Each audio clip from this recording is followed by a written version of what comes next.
তাই কোন বুজুর্গ তার এশকওয়ানা জজবা নিয়ে বলেছিলেন, দিল মেরা তসখীর কিয়া এক আরবী নে, দিল মেরা তসখীর কিয়া এক আরবী নে, মক্কি মাদানী হাশমি ও মুত্তালিবী নে, মক্কি মাদানী হাশমি ও মুত্তালিবী নে। আল্লাহ পাক কেন্দ্রীয় বংশে পাঠাইলেন, বোঝা গেছে তিনি কেন্দ্রীয় নবী, তার প্রভাব পড়বে পুরা বিশ্বে, মানতে হবে সকল বিশ্ববাসীকে, এছাড়া অন্য কাউকে আর মানা যাবে না। না আগের কোন সত্য নবী, না পরের কোন মিথ্যা নবী। আগে তো সত্য নবী এসেছেন, পরে কোন সত্য নবী হবে না। কেউ যদি দাবি করে সে মিথ্যা হবে। আগের সত্য নবীরও দিন যখন এখন মানা যাবে না, পরের মিথ্যা নবীর দিন মানার তো প্রশ্নই আসে না। চাই সে গোলাম আহমদ কাদিয়ানী হোক আর যেই হোক না কেন। অনেক সময় আমরা বুঝতে ভুল করি যে মুসলমানেরা চায় কাদিয়ানীকে দেশ থেকে উৎখাত করে দিতে। না, হিন্দু এদেশে বসবাস করে, আমরা কি বলি হিন্দু এদেশ ছেড়ে চলে যাও? বৌদ্ধ বসবাস করে, আমরা কি বলি বৌদ্ধ দেশ থেকে চলে যাও? খ্রিস্টান বসবাস করে, আমরা কি বলি দেশ ছেড়ে চলে যাও? এই দেশের নাগরিক বসবাস করবে, তাদের ধর্ম নিয়ে থাকবে, আমাদের কোনো বাধা নেই। কিন্তু যদি কোনো খ্রিস্টান আমাদের নাম ব্যবহার করে ধোঁকা দেয়, এটা আমরা বরদাস্ত করব না। যদি কোনো বৌদ্ধ আমাদের নাম ব্যবহার করে ধোঁকা দেয়, এটা উম্মত বরদাস্ত করবে না। যদি কোনো হিন্দু আমাদের নাম ব্যবহার করে ধোঁকা দেয়, এটা উম্মত বরদাস্ত করবে না। তেমনি ভাবে কাদিয়ানী মুসলমান নয়, আরেকটি সম্প্রদায় কাদিয়ানী সম্প্রদায়, মুসলমান বলে নিজের পরিচয় দিয়ে ধোঁকা দিলে এটা উম্মত বরদাস্ত করবে। সত্যের মশালবাহী প্রিয় মনীষীদের পাপড়ি টিভি। নবী, নবীদের নবী, আমাদের নবী হযরত মুহাম্মদ সাল্লাল্লাহু আলাইহি ওয়াসাল্লামের সিরত সম্পর্কে আজকের এই মহাসমাবেশ। তার সিরতের হাজারো বৈশিষ্ট্যের মধ্যে একটি গুরুত্বপূর্ণ ব্যাপক বৈশিষ্ট্য হল তার আনিত দিন, তার আনিত ইসলাম কিয়ামত পর্যন্ত চলার দিন, কিয়ামত পর্যন্ত চলার ইসলাম। আহলুস সুন্নাত ওয়াল জামাতের আকীদা, আল্লাহ পাক যত নবী পাঠিয়েছেন সকল নবী কামেল এবং পূর্ণ ছিলেন, নাকিস তথা অসম্পূর্ণ কোন নবী ছিলেন না। কি অর্থ? নবীর জীবদ্দশায় যত প্রকারের সমস্যা দেখা দিত, সকল প্রকার সমস্যার সমাধান নবী পেশ করতে সক্ষম ছিলেন। তাই নবী পূর্ণ, নবী কামেল। যদি এমন হতো সমস্যা আছে নবীর কাছে সমাধান নেই, তাহলে নবী হতেন নাকিস, অসম্পূর্ণ। যত প্রকারের সমস্যা সামনে আসবে সকল প্রকার সমস্যার সমাধান পেশ করতে নবী সক্ষম। তাই নবী কামেল, নবী পূর্ণ। এই নবীর বিয়োগের পর নবীর অবর্তমানে নতুন কোন সমস্যা দেখা দিলে সমাধান দিবে কে? নবী তো নেই। আছে নবীর আনিত কিতাব, আছে নবীর আনিত দিন, আছে নবীর আনিত শরীয়ত। তার কিতাবে, তার দিনে, তার শরীয়তে সমাধান পাওয়া যেত না। তাই আল্লাহ রাব্বুল আলামিন এই প্রয়োজন মিটানোর লক্ষ্যে আরেকজন নবী পাঠাইতেন। তিনি আসার পর সকল সমস্যার সমাধান পেশ করতেন। অতএব তিনিও কামেল, তিনিও পূর্ণ নবী, নাকিস নন, অসম্পূর্ণ নন। তার বিয়োগের পরে নিত্য নতুন যে সমস্ত সমস্যা দেখা দিত, সমাধান পেশ করার জন্য নবী তো নেই, বিদায় নিয়ে গেছেন। আছে নবীর কিতাব, আছে নবীর দিন, আছে নবীর শরীয়ত। এই কিতাবে, এই দিনে, এই শরীয়তে সমাধান পাওয়া যেত না। তাই আল্লাহ রাব্বুল আলামিন নিত্য নতুন সমস্যাগুলির সমাধানের জন্য আরেকজন নবী পাঠাইতেন। এভাবে নবী পাঠানোর সিলসিলার ধারা অব্যাহত থাকে সাইয়্যিদানা হযরত ঈসা ইবনে মারইয়াম আলা নবিয়িনা ওয়া আলাইহিস সালাতু ওয়াস সালাম পর্যন্ত। তার বিয়োগের 570 বছর পর জন্ম নিলেন আমাদের নবী, নবীদের নবী, শেষ নবী হযরত মুহাম্মদ মুস্তাফা সাল্লাল্লাহু আলাইহি ওয়াসাল্লাম। আরো 40 বছর পর 610 খ্রিস্টাব্দে তিনি নবুয়ত প্রাপ্ত হন। এই সময় যত প্রকারের সমস্যা দেখা দিয়েছিল সকল প্রকার সমস্যার সমাধান তিনি পেশ করে গেছেন। এই হিসাবে তিনিও কামেল, তিনিও পূর্ণ নবী।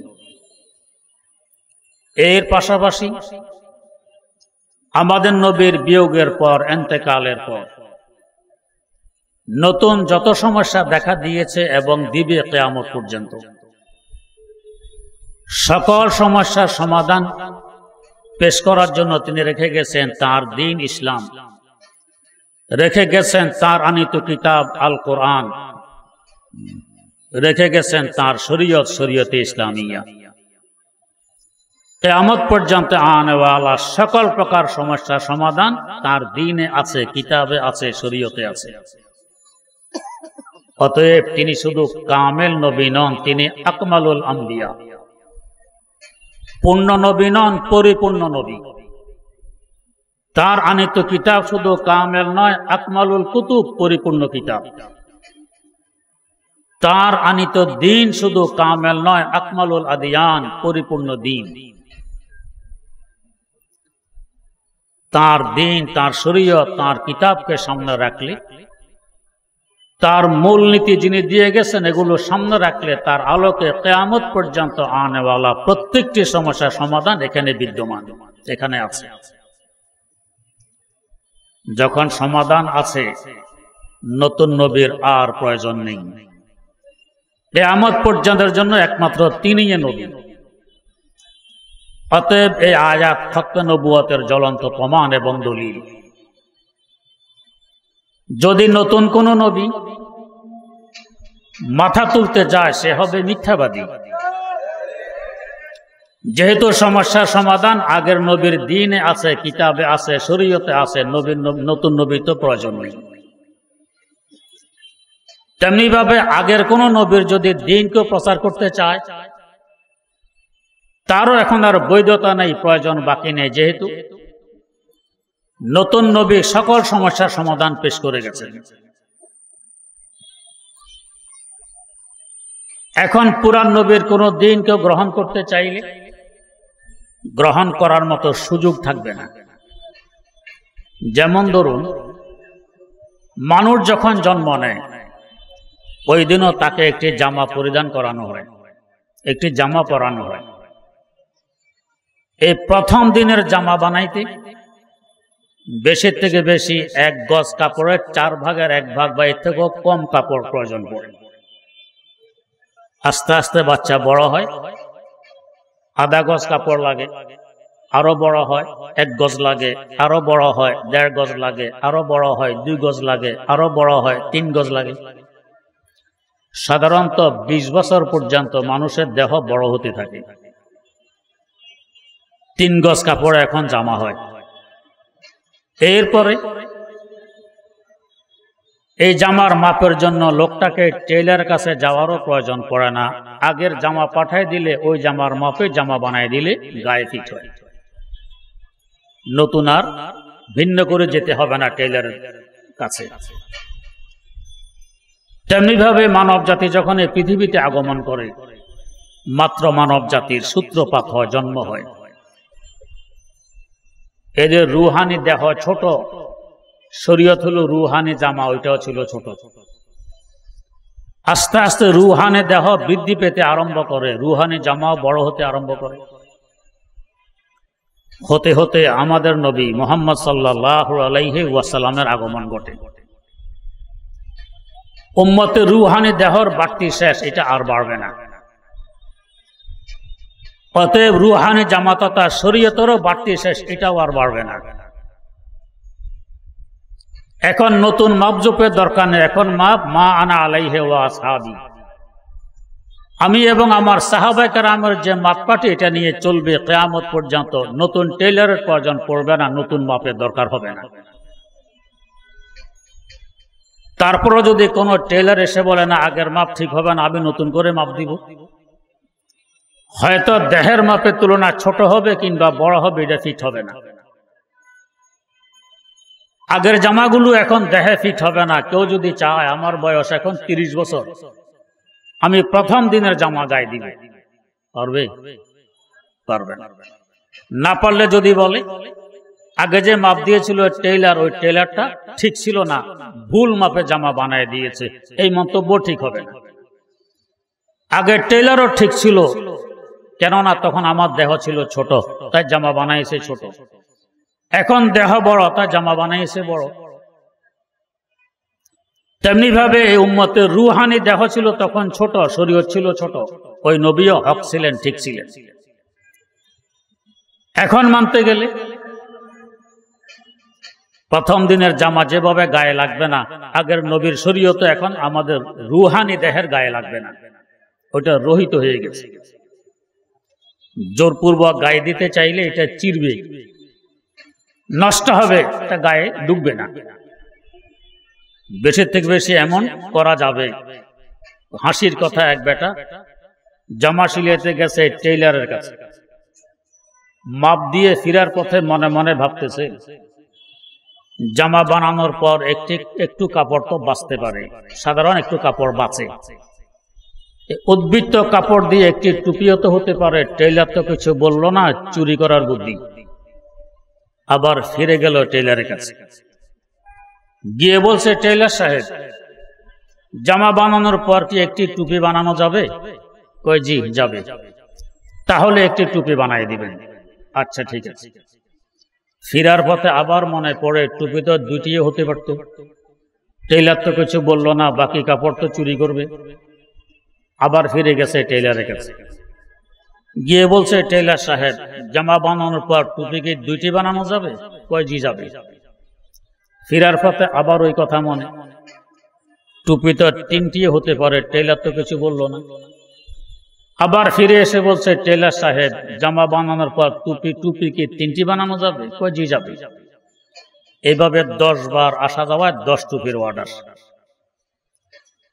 11 বারের সময় আবার ওই কথা মনে, টুপি তো আরো হতে পারে, টেইলার তো কিছু বললো না। আচ্ছা থাকুক, 10 টুপিতে আমার জীবন যাবে, আর বাকি কাপড় চুরি করলে করুক। ডেলিভারির ডেট গেছে জামা আনতে, টেইলার জামা বানায় তাকে বুঝাই দিল আপনার জামা, টুপিও দিল 10টি, তবে টুপির দৈর্ঘ্য প্রস্থ 1 ইঞ্চি বাই 1 ইঞ্চি, ছোট ছোট 10টি টুপি। ও কি বানালেন এগুলো? ও টুপি বানাইছে। এই টুপিতে কি লাভ হবে? আমার মাথায় লাগবে? কয় জি লাগবে। আপনি ঠাট্টা করেন আমার সাথে, আমার মাথা কত বড়, এই 1 ইঞ্চি বাই 1 ইঞ্চি টুপি কিভাবে মাথায় লাগে? তো বুদ্ধি আছে মাথা লাগা। কি বুদ্ধি? তো সুতার মধ্যে গেঁথে ঘরের দুয়ারে ঝুলাইয়ে রাখবেন, ঘরে ঢুকতেও মাথায় লাগবে, বের হইতেও মাথায় লাগবে। তো এই মাথায় লাগলে টুপির সুন্নত আদায় হবে। তেমনি ভাবে এখন যদি কেউ বলে আগের নবী যেহেতু হক, ওই নবীর দিন মানলে সমস্যা কি? সমস্যা আছে, ওইটা এখন রুহানি জামা হিসাবে আমার রুহানি দেহে ঢুকবে না। ওই জামা ছিল ছোট, তাই খ্রিস্টান মিশনারি বলেন, ইহুদিদের মিশন বলেন, এটা এখন চলার নয়, যেহেতু ওইটা ছোট ছিল। এখন উম্মতের রুহানি দেহ বড় হয়ে গেছে, ওইটা লাগবে না। বেশি থেকে বেশি ঝুলায় রাখতে পারবেন, বিকৃত তাওরাত, বিকৃত ইনজিল মাঝে মধ্যে দেখার জন্য রাখতে পারবেন, মানার জন্য পারবেন না। এটা মানার এখন উপযুক্ত হয়নি, ছোট হয়ে গেছে। যেহেতু কিয়ামত পর্যন্ত আনেওয়ালা, সকল সমস্যা বলে সমাধান এই নবীর মূল নীতিতে আছে, কোরআনে কারিমে আছে, হাদিস শরীফে আছে। অতএব নতুন নবীরও আর প্রয়োজন নেই। যেমন পুরান নবীর শরীয়ত এখন আর মানা যাবে না, উম্মতের রুহানি দেহে ফিট হবে না, তেমনি ভাবে নতুন নবীর নতুন জামা গায়ে দিলে হয়তো ছোট হবে, না হয় বড় হবে, এটাও ফিট হবে না। ওইটা যেমন পরিত্যাজ্য, এটাও পরিত্যাজ্য। এলচাই গোলাম আহমদ কাদিয়ানি বলেন, যে মুসাল্লামাতুল কাজ্জাব বলেন, যাকে বলেন না কেন, নতুন জামা এই উম্মতের দেহে ফিট হবে না। যে গো দাবি করবে এটা মিথ্যা হবে, সঠিক হবে। রাসূলুল্লাহ সাল্লাল্লাহু আলাইহি ওয়াসাল্লাম সবাই জানেন সমগ্র জাহানের জন্য নবী। বরং শুধু মানুষ নয়, জিন জাতিরও নবী, গাছগাছালিরও নবী, পশু পাখিরও নবী, সমস্ত মাখলুকের নবী। যেহেতু বিশ্ব নবী, এই বিশ্বের সৃষ্টির মূল উৎস কোথায়? মক্কায় মুকাররম। এই পৃথিবীর প্রথম স্থান আল্লাহ পাক সৃষ্টি করেছেন মক্কায় মুকাররম। এটা বিশ্বের কেন্দ্র এবং নাভি। কেন্দ্র থেকে কোনো কথা বললে দ্রুত অঞ্চলে ছড়িয়ে পড়ে, অঞ্চল থেকে বললে এটা কেন্দ্রে পৌঁছতে অনেক সমস্যা হয়, অনেক সময় পৌঁছেও না। কেন্দ্রীয় নবী আল্লাহ পাককে পাঠাইলেন কেন্দ্রের মধ্যে। তেমনি ভাবে কোরআনে কারীম কেন্দ্রীয় কিতাব পাঠাইলেন কেন্দ্রীয় নবীর কাছে। আরবি ভাষা কেন্দ্রীয় ভাষা, মক্কাবাসীদের ভাষা, আরবদের ভাষা আরবি ভাষা, এটা কেন্দ্রীয় ভাষা। কবরও এই ভাষা চলে, জান্নাতও এই ভাষা চলে, পুরা দুনিয়াও এই ভাষা চলে।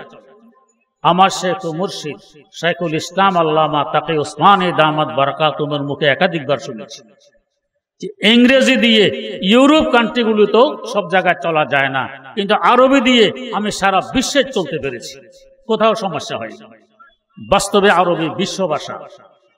তাই বিশ্ব ভাষাভাষী বিশ্ব নবীকে বিশ্বের কেন্দ্রে কেন্দ্রীয় কিতাব দিয়ে আল্লাহ পাক পাঠাইলেন কোন বংশে? কেন্দ্রীয় বংশ। সারা বিশ্বে কুরাইশ থেকে উচ্চতম বংশ, মর্যাদাশীল বংশ আর কোন বংশ আছে? নেই।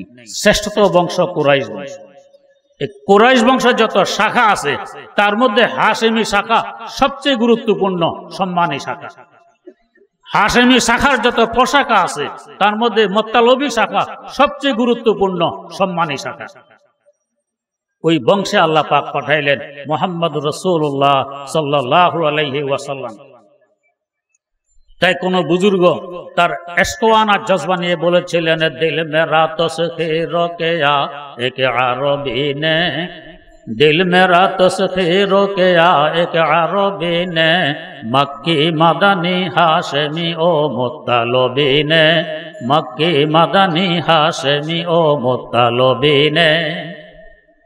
আল্লাহ পাক কেন্দ্রীয় বংশে পাঠাইলেন। বোঝা গেছে তিনি কেন্দ্রীয় নবী, তার প্রভাব পড়বে পুরা বিশ্বে, মানতে হবে সকল বিশ্ববাসীকে, এছাড়া অন্য কাউকে আর মানা যাবে না। না আগের কোন সত্য নবী, না পরের কোন মিথ্যা নবী।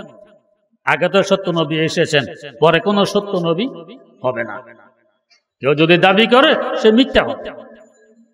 আগের সত্য নবীরও দিন যখন এখন মানা যাবে না, পরের মিথ্যা নবীর দিন মানার তো প্রশ্নই আসে না। চাই সে গোলাম আহমদ কাদিয়ানি হোক আর যেই হোক না কেন। অনেক সময় আমরা বুঝতে ভুল করি, আমাদের সরকারও বুঝতে ভুল করে, যে মুসলমানেরা চায় কাদিয়ানিকে দেশ থেকে উৎখাত করে ফেলতে। না, হিন্দু এদেশে বসবাস করে, আমরা কি বলি হিন্দু এদেশ ছেড়ে চলে যাও? বৌদ্ধ বসবাস করে, আমরা কি বলি বৌদ্ধ দেশ থেকে চলে যাও? খ্রিস্টান বসবাস করে, আমরা কি বলি দেশ ছেড়ে চলে যাও? এই দেশের নাগরিক বসবাস করবে, তাদের ধর্ম নিয়ে থাকবে, আমাদের কোনো বাধা নেই। কিন্তু যদি কোনো খ্রিস্টান আমাদের নাম ব্যবহার করে ধোঁকা দেয়, এটা আমরা বরদাস্ত করব না। যদি কোনো বৌদ্ধ আমাদের নাম ব্যবহার করে ধোঁকা দেয়, এটা উম্মত বরদাস্ত করবে না। যদি কোনো হিন্দু আমাদের নাম ব্যবহার করে ধোঁকা দেয়, এটা উম্মত বরদাস্ত করবে না। তেমনি ভাবে কাদিয়ানি মুসলমান নয়, আরেকটি সম্প্রদায় কাদিয়ানি সম্প্রদায় মুসলমান বলে নিজের পরিচয় দিয়ে ধোঁকা দিলে এটা উম্মত বরদাস্ত করবে না। আমাদের দাবি এতটুক, আমাদের নাম ব্যবহার করতে পারবে না, ইসলামের নাম ব্যবহার করতে পারবে না, ইসলামের পরিভাষা ব্যবহার করতে পারবে না, যেমন অন্য ধর্মাবলম্বীরা করে না এরাও করবে না। এতটুক আমাদের দাবি। না হয় আমাদের দেশে সোজা সাদা বোলাবালা মানুষগুলো ধোঁকায় পড়ে যায়। কাফেরের সাথে বিয়ে শাদী বৈধ নয়, তারপরে যদি বিয়ে হয় সন্তানাদের জন্ম নিলে এটা হালাল জাদা হবে না, হারাম জাদা হবে। মুসলমানের কবরস্থানে কাফেরকে দফন করা বৈধ নয়, কাফেরের জানাজা বৈধ নয়। কাদিয়ানীদেরকে মুসলমানের কবরস্থানে দফন করা বৈধ নয়, তাদের জানাজা বৈধ নয়, তাদের সাথে বিয়ে শাদী বৈধ নয়। যদি কেউ করে আর বাচ্চা জন্ম নেয়, এটা হালাল জাদা হবে না, হারাম জাদা হবে, যেহেতু এরা কাফের। মুসলমান আর কাফের সাথে বিয়ে শুদ্ধ হয় না, কিন্তু তারা ধোঁকা দেয় নিজকে নিজে মুসলমান পরিচয় দিয়ে।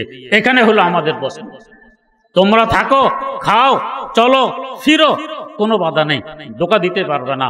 ইসলামের নাম, ইসলামের পরিভাষা এগুলো ব্যবহার করতে পারবে না। তোমাদেরটা তোমরা ব্যবহার করে চলো, সেখানে আমাদের কোনো আপত্তি থাকবে না। আমাদের সরকার মনে করে আমরা এদেরকে উৎখাত করে দিতে, তা আমাদেরকে বোঝানোর চেষ্টা করে। উৎখাত করতে চাই না, ও ধর্ম ও মানব, ধোঁকা দেওয়া বৈধ নয়। যেমন মুসলমানদের হয় মসজিদ, তাদের মসজিদ হবে না, অন্য কোনো নামে তাদের উপাসনালয় হবে ভিন্ন, তারা এটাকে মসজিদ বলে। তাদের সম্প্রদায়ের নাম মুসলিম হবে না, তারা মুসলিম হিসাবে নিজ নিজে পরিচয় দেয়, এটা তাদের ধোঁকা। নবী থাকে পুত্র পবিত্র, নবীর জন্ম পবিত্র, নবীর মৃত্যুও পবিত্র, নবীর থাকেনও পবিত্র। এমনকি আপনারা পড়েছেন সরফুল শিফা লে কাজী ইয়াজে আছে, আমাদের নবীর পায়খানা প্রস্রাব ছিলেন পবিত্র, অপবিত্র ছিল। নবীর জন্ম যেভাবে পবিত্র, মৃত্যুও পবিত্র।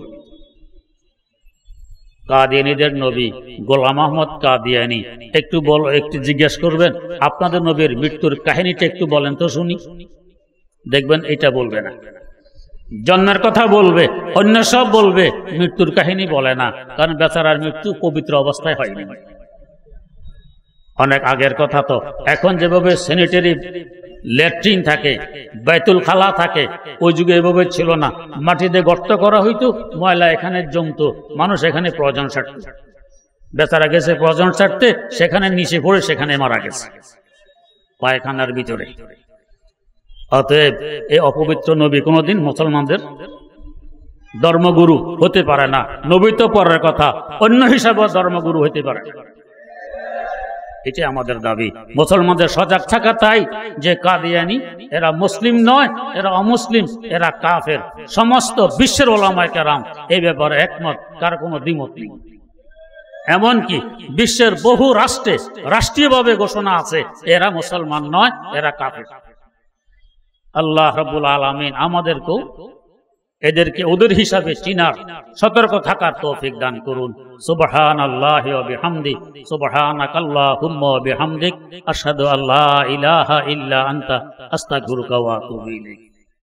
পাপড়ি টিভি, হক্কানি ওলামায়ে কেরামের মুখপাত্র।